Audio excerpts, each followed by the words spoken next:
I'm Steve Tudor from polyhedroncollider.com, and I'm here on behalf of the UK Gaming Media Network.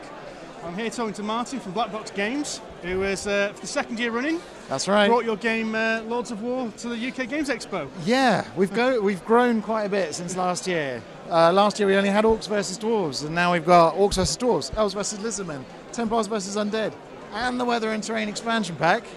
God, it's been a busy year.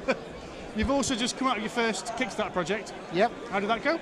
It went very, very well, yeah. I mean, it was an incredible experience, absolutely exhausting. We delivered basically on time, which we've had lots of messages from people saying, it's really unusual. We actually got our Kickstarter when you said we'd have it, which was nice. But yeah, no, it was incredible. Thank you to everyone who supported us. That was amazing. So yeah. So in case people don't know, what is Lords of War? What kind of game is it? So Lords of War is a strategic card game. At the moment we are theming the game around fantasy. So as I said, we've got orcs, dwarves, elves and so on. And they're taking part in a skirmish battle on the map. Every card has a defense value and a series of attack arrows, and you've got rangers and cavalry in it and all kinds of stuff like that. Originally the game was inspired by miniatures wargaming.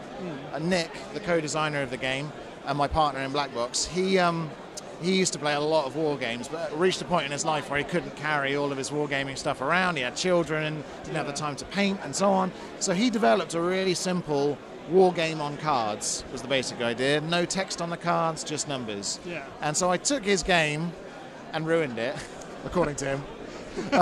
Basically redesigned it and turned it into Lords of War, which at the moment, you know, we're growing and growing and growing, but in our first 18 months, you know, we launched the first game in December 2012.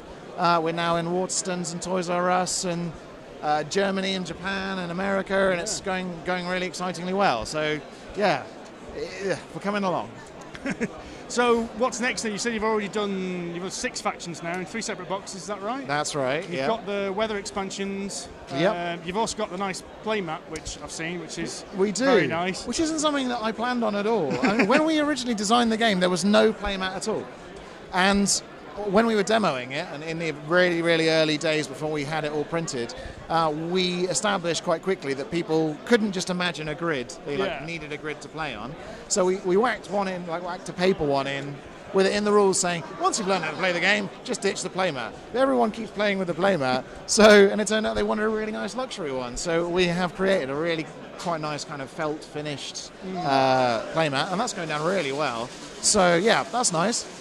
Then later this year, we're going to be bringing out an expansion to Orcs versus Dwarves, which is going to increase the number of units in the Orc army and Dwarf army, introduce spellcasting units, monstrous units, and some flying creatures too, so a bit more funky stuff, which creates some new mechanics for the game. And then also, we're looking to run a Kickstarter for Lords of War World War II. Oh, right. Yeah, the idea there being that using the same system with a few modifiers and, you know, like introduces some new mechanics basically, but that you can then battle elves versus Nazis if you want to. That's right, elves versus Nazis. Huh? That is pretty cool. Yeah, thank you. Thank you. The thing that's quite distinctive about Lords of War is straight away is the artwork. Right. It's a very unique style. Sure. How did you go about finding your artist? And it took us a long time.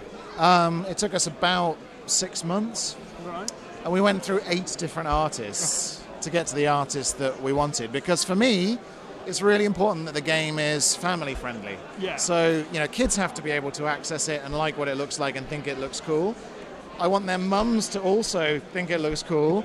And also, obviously, gamer dads and just regular gamers to all find the artwork approachable and fun and exciting. And getting the tone just right was a real challenge. You know, we've got a bit of gore on the cards, but not too much. In terms of its style, though, it kind of harks back to something a bit more classic than the kind of would-be real kind of airbrushed style that's kind of all the rage these days. And I think we've had quite a lot of people, and thank you to these people for getting back to us, saying, I really like the art style, it really makes the game stand out. So, yes, it's worked. Yes. It's quite 80s almost. It reminds me of that kind of fight. I mean, we're at the UK Games Expo at the moment where, you know, Sir Ian Livingstone and Steve Jackson are here from Fighting Fantasy, and it reminds me of that kind of Fighting Fantasy style. It's but more colourful and vibrant at the same time. No, I mean, there was a lot of games like that I played as a kid. Yeah. And I don't see many of them around anymore. And I figured, well, where are they? Where are these games? I should make one. I'm going to make the one. So yeah, that's where it all came about. Cool. So are you planning any other games, or is Lords of War kind of black box games? Well, it is for the moment. Yeah. This is the trouble. We started and we have about 8 different, quite developed concepts for games. Right. But as Lords of War has grown and grown and grown, we've had to reprint, we've had to invest in new artwork, and basically all of the capital that we're raising and the income that we're making is being plowed straight back into Lords of War. And at the moment we're in this state where people are saying, what's next? When's the new one coming? When do I get my mages? And it's like, okay, I'm trying, guys. I'm doing my best. So yeah, we have other developed concepts. We're really keen to bring them to market. I don't think we're going to be doing it this year, just because of the requirements of Lords of War. It's a hungry beast that we have to keep feeding, and so long as it keeps, as long as there's demand for it, we will continue to keep expanding and building on the universe. But yeah, we've got some other stuff that we'd like to do next year. Just kind of depends. We need investors. If you've got tons of money, give us an email. It's worth a try. Yeah, it is. Right? It is. Also, you've mentioned there's newer additions to the existing factions in Lords of War. Does that mean it's got like a deck building element to it now, like customization? Absolutely. So the game was always built with this kind of deck building structure within it. Yeah. So if you notice, every army has 1 general, 5 commanders, 4 special units, 4 elite units, and so on down to like 8 recruits. Yeah. So the idea with all of the future expansions is you'll be able to still have a balanced game, swapping in and out the armies you like. So now you're in a situation where if you like the dwarf ballista, for example, but you're not bothered about the rest of the dwarves, then you could like take your favorite orc commanders, take your favorite Templar zombie shambling units that are moving around the board, which is a new thing for Lords of War. Like movement is a cool new mechanic that we introduced with the new expansion.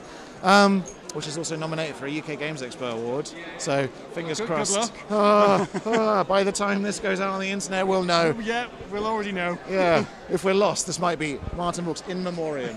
He couldn't take losing. But yeah, so the idea is that you can already build your own decks and kind of customize for strategy, but the game's always balanced, so it never becomes unfair. You can never too easily roll your opponent because you've got all of the special cards. And also, it's not a game that comes with booster packs or anything like that, so you can't pay to win. You know, the core games are the core games. There's 3 of them. You can blend them up in whichever way sees fit, as long as you adhere to the ranking system. So, one of the reasons that we developed it in the way that we did is because we didn't think it was fair, in a way, that people got priced out of playing competitively. Yeah. The idea is that if you've just bought Orcs versus Dwarves, you can still compete, even with somebody who's customized their deck. It's just the way that they play is kind of up to them. Whereas if you're playing the Dwarf deck, you just have to play like the Dwarves play, if you see what I mean. So with that kind of approaching that kind of deck building, customization, any kind of hints of tournaments or anything like that? Absolutely. We've got a tournament pack that we've developed now, which should be going out in June. Okay. And that'll be coming with prizes to retailers, and we're going to sort of introduce it kind of for free and just say, look, retailers, gaming clubs, take this on, see how it goes, and then after that we're going to start pricing it. But the idea, and it'll be like 15 quid, so it's still pretty meager when you think about it, and it'll come with about 5 tournament setups in it. But also we've had quite a lot of people getting in touch with us about campaigns. They've been building Lords of War campaigns using terrain and weather. So they kind of set up map scenarios and set up weather conditions and play out scenario battles over a number of weeks often, or sometimes over the course of a day. And so what we're trying to do at the moment is compile that into like a sort of campaign season that you can play through sort of week by week or month by month with your local gaming group. So that's the aspiration. So if anyone is interested in tournament packs, then again, please get in touch with us through Facebook or through lordsofwar.com. Okay, cool.